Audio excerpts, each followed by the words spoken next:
Hello again, everyone. Thanks for joining me for another episode of Real American History. I'm your host, Tess Evans, public historian. And today's episode, I will talk about the 6888, or the 6888, Central Postal Directory Battalion, who operated during World War II. So, in the waning months of the Second World War, there were 855 women of color who made up the 6888 of the battalion. There were 824 enlisted soldiers, and they were, of course, considered soldiers, went through training and everything, as I'll talk about later, and 31 officers. And they completed this very, very important time-sensitive mission in the European theater of operations. Now, Army leadership believed that their success would be key to boosting the morale against the around 7 million war-weary American service members, U.S. government personnel, and Red Cross workers who were stationed throughout Europe in 1945. And the mission was to sort, label, and clear just over 17 million pieces of mail. 17 million. And that included letters, photographs, and gifts that had all been stockpiled and was left just rotting, basically, in warehouses for months and even years. And one general predicted that it would take about 6 months to process the massive backlog of undelivered mail. But the battalion managed to do it in just 3. Their motto was, no mail, low morale. So, no mail, low morale. But, of course, we have to talk about race here. So, there were restrictions on colored women who wanted to enlist.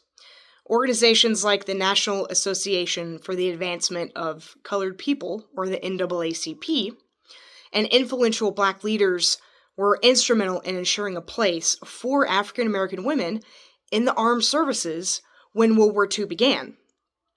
One such leader was Mary McLeod Bethune, who was an educator, a community organizer, and public policy advisor, and eventually, along those advising lines, she was advisor to President Franklin Roosevelt. But she worked tirelessly in this regard. This was one of her main missions. And when the National Council of Negro Women was excluded from a conference of the Women's Interest Section on the War Department in 1941, and this was just an example, Bethune protested to the Secretary of War, Henry Stimson, in a scathing letter. Quote, "We are anxious for you to know that we want to be, and insist upon being, considered a part of our American democracy, not something apart from it. We know from experience that our interests are too often neglected, ignored, or scuttled unless we have effective representation in the formative stages of these projects and proposals. We are incensed." End quote. So ultimately, Bethune was responsible for recruiting the women who would become the highest-ranking African-American Army officer during World War II, and her name was Charity Adams. She was a teacher who enlisted into the Women's Army Corps, or WAC. I'm sure you've heard of that before, so I'll continue to refer to that as just WAC from here on. But they granted women full military status, rank, and benefits. But due to the segregation policies in the U.S. military at that time, black WACs could only make up about 10% of the overall U.S. force. But Charity worked her way through the ranks, and at Fort Des Moines in Iowa was given command of the 6888. So she was their ultimate commander. When Adams was promoted to major, a white colonel called her to his office and told her bluntly, quote, "Don't let being an officer go to your head. You are still colored. And I want you to remember that. You people have to stay in your place. Why, your folks might have been slaves to my people right in South Carolina." End quote. And this tirade went on for 3/4 of an hour that she was berated, and she wrote in her memoir, adding, quote, "I was proud of the fact that I maintained the position of attention for the whole time." End quote. But Charity was threatened to be court-martialed, even, but she actually got the better of a white male general, and one of the affairs was completely finally let go. But black women documented open racism from their white superior officers. One white WAC colonel at the hospital at Fort Devens, Massachusetts, for example, was quoted as saying, quote, "I don't want any black WACs as medical technicians. They are here to mop walls, scrub floors, and do the dirty work," end quote. And they were not called to serve overseas until the U.S. War Department removed that barrier due to political pressure. And in 1945, the 688 was given an overseas assignment, so here was their chance and their mission to fulfill. And members of the 688 assembled at the Extended Field Service Battalion, 3rd Walk Training Center, I know it's a mouthful, at Fort Oglethorpe, Georgia, where they received their training, and they were going to be outfitted for the overseas duty. Training was pretty comprehensive and intense. One of the 688 members, Gladys Carter, remembers, quote, "We had to climb ropes and come down the side of a ship as would if it were sinking. We had to do some crawling under wire. We had to put on gas masks. So that was part of it. A lot of marching and just getting ready, getting outfitted, that kind of thing," end quote. However, none of the women were told then what their assignment would be, where they were going, or, when they were even going to leave. But eventually, they were shipped to Birmingham, England. That was their first destination. And along the way, their ships were pursued by German U-boats. So the women didn't know if they were even going to make it, if they were going to be attacked, and of which they were. But they all made it to Birmingham, where they worked around the clock for 3 months in a huge, cold, dimly lit warehouse where the pieces of mail were stacked literally from the floor to the ceiling. And some of the mail was mildewed or had been picked over by rats looking for bits of food that were sent, and a lot of them had been wrapped and sent from loved ones, thinking that they would get to their soldiers overseas. And to process the mail, these women soldiers updated and maintained millions of these locator cards containing serial numbers and location of all American personnel who were stationed and fighting in Europe. And they became like these detectives searching for envelopes, for clues to determine who the pieces of mail were actually sent to, and if they could get them to them. And as Adams recalled, quote, "After a few weeks on the job, some of the women had developed great skill in putting the packages back together," end quote. So there were a lot of accounts of the 688 being welcomed by Birmingham families and having meals with them, and they were welcomed into dance halls there and were able to play sports and enjoy general recreation.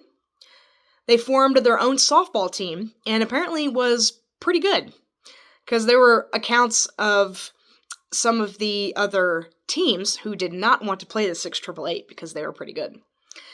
But there were also accounts of racist actions and discrimination against these soldiers, such as not being given transportation just because they were women of color. Now, after they achieved their mission of clearing the mail in Birmingham, the 688 transferred to France shortly after VE Day, or Victory Day, in Europe. And here they again dug into the task of sorting letters and preparing just this mountain of backlog mail for delivery. Of their mission, one of the other 688 members, Myrtle Roden, recalled, quote, "We found the same condition in France that we had found in England. The mail had been held up for months. There was mail that was 2 or 3 years old," end quote. In France, the women worked alongside French civilians and German prisoners of war, POWs, to accomplish this huge objective. And the new recruits found the work challenging as non-native English speakers, too, so they had that problem as well. But despite the challenges, here in France, the women cleared this backlog of mail in 5 months.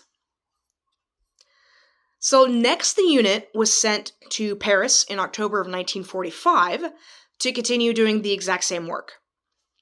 On February 27th, 1946, the remaining soldiers in the 6th AAA boarded the Claymont Victory ship for return to the U.S., and the unit was disbanded at Fort Dix, New Jersey, without any further ceremony. The 6th AAA members did not receive members of the unit received the European African Middle Eastern Campaign Medal, the Women's Army Corps Service Medal, and the World War II Victory Medal. But it took quite a while for this to happen. Now, 3 soldiers of the 6th AAA died in a Jeep accident overseas, and they were not shipped home, so money was actually raised locally to bury them at the Normandy American Cemetery. And in this cemetery, 3 of the 4 women who are buried there alongside more than 9,000 men. So those 3 were the only casualties of the 6th AAA. And it had taken about, as I mentioned before, a while to be recognized, 75 years for the 6th AAA to be recognized. And today, there is a monument dedicated to them at Fort Leavenworth, Kansas. And on February 28th and then June 6th of 2019, a U.S. Senator from Kansas and a representative from Wisconsin introduced bipartisan bills to award the 6th AAA the Congressional Gold Medal, which is the nation's highest civilian award. Quote, "Fortunately, the Senate bill passed by unanimous consent during the 116th Congress," end quote, said Colonel Edna W. Cummings, and she is a retired soldier. And this passage gives, advocates momentum to work harder to bestow this overdue recognition of these trailblazers. So that was an extension of that quote. So that is the story in a nutshell of the 6th AAA. Very interesting story. There's a Netflix movie that I have not seen yet, but I will be checking out very soon. But there's a lot of other sources and stories. You can read more about their letters from the Library of Congress, and there are a couple of books out about the 6th AAA, especially about Charity Adams and Bethune, and a few others who were part of that battalion. So I hope you enjoy learning about the 6th AAA. As always, I have more sources for you to check out in the description notes. And until my next episode, hope you guys keep learning and stay curious. Thanks, guys.